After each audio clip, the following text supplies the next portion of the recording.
और जोरदार आखिरी नारा अखिलेश यादव नेताजी अमर रहे, मुलायम सिंह यादव नेताजी, अखिलेश यादव।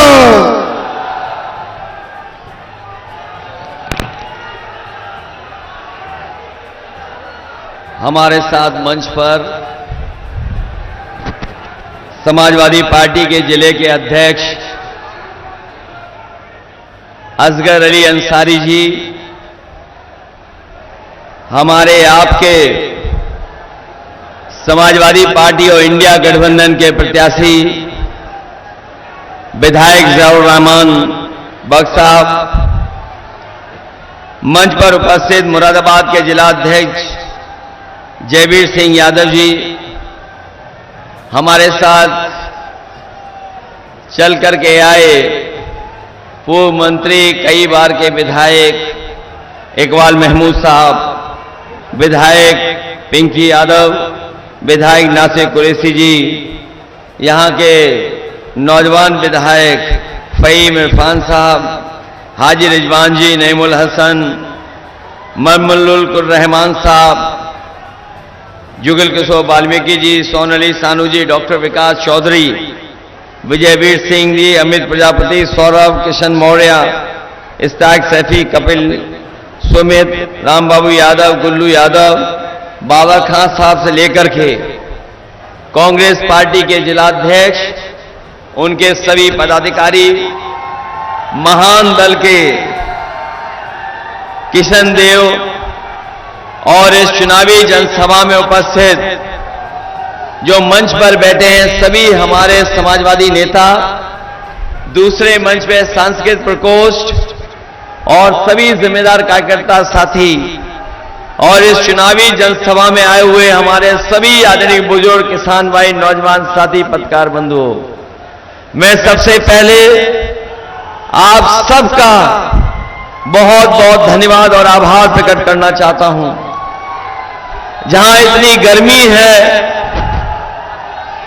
और दोपहर की चिलचिलाती धूप में कार्यक्रम हो रहा है, थोड़ा बहुत जो हवाएं चल रही हैं उससे मदद मिल रही है, लेकिन ये चुनाव गर्मियों का है। हम लोग लगातार समाजवादी पार्टी और इंडिया गठबंधन के तमाम साथियों के लिए आप लोगों से निवेदन करते आ रहे हैं, जहां जहां गए हैं और जिस तरह का माहौल नजर आ रहा है, इस बार तो जहां पहले चरण से जो पश्चिम से हवा चली उसने भारतीय जनता पार्टी को पलटने का काम किया, उनकी सरकार के खिलाफ मतदान किया है जनता ने। दूसरे चरण में भी हमें और आपको वही देखने को मिला, लोग भारतीय जनता पार्टी को स्वीकार नहीं कर रहे हैं और अब आप लोगों की बारी है तीसरे चरण के चुनाव के लोगों की।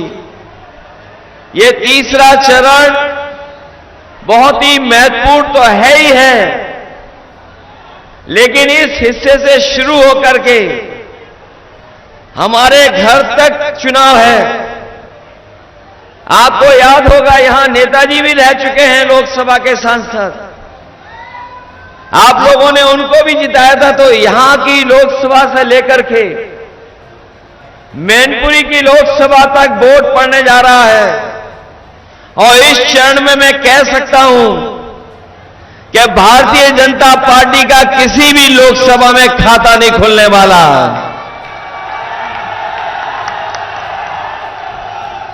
आपके बगल में रामपुर, वो भी गठबंधन समाजवादी पार्टी जीत रही है। मुरादाबाद ने भी कमाल कर दिया, वहां भी जिता दिया। अगर आसपास सब लोग समय जीत रहे हों तो बताओ संभल के लोग पीछे छूट जाओगे क्या आप लोग? मैं संभल के लोगों से अपील करना चाहता हूं कि जब भारतीय जनता पार्टी की सबसे ज्यादा हार वाली सीटों की गिनती हो, देश में जहां सबसे ज्यादा वोटों से भारतीय जनता पार्टी हारी हो, उस गिनती में भी संभल लोकसभा आना चाहिए। और इसलिए क्योंकि ये जहां श्रद्धांजलि देने का भी चुनाव है, ये चुनाव विशेष परिस्थितियों में हो रहा है।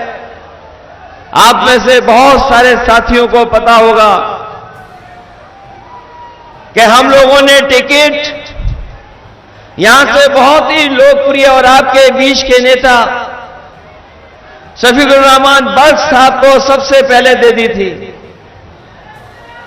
लेकिन किन परिस्थितियों के वजह से हमारे बीच नहीं रहे, इसलिए जहां ये श्रद्धांजलि देने का चुनाव है, वहीं जिंदा दिल यादों का भी चुनाव है। एक ऐसे इंसान को हम लोगों ने खोया जो बिल्कुल दिल दिमाग से बिल्कुल साफ थे और अपने लोगों की बात और हक और अधिकार के लिए हमेशा खड़े रहते थे। इसलिए उनको याद कर करके, उनको श्रद्धांजलि देते हुए एक एक वोट हमारे समाजवादी पार्टी और गठबंधन के जियाउर रहमान को ऐतिहासिक वोटों से जिताने का काम करना। ये जो बीजेपी वाले घूम भी रहे हैं, पहले इन्होंने 400 पार का नारा दिया, जैसे ही दूसरा चरण खत्म हुआ 400 पार का नारा भूल गए। ये जो 400 की गिनती है, जो लोग कंप्यूटर चलाते होंगे, कभी कभी फॉल्ट आता है तो उसमें भी लिख के 400 ही आता है। ये बीजेपी के लोगों को हवा का रुख नहीं पता था, इसलिए 400 पार कह रहे थे। जब उन्होंने जनता की भावना देखी, सुनी, समझी कि जनता 400 पार नहीं, इस बार जनता 400 सीटें हराने जा रही है, भारतीय जनता पार्टी अपना नारा भूल गए। हमारे किसान नेता, किसान भाई बैठे हैं यहां पर।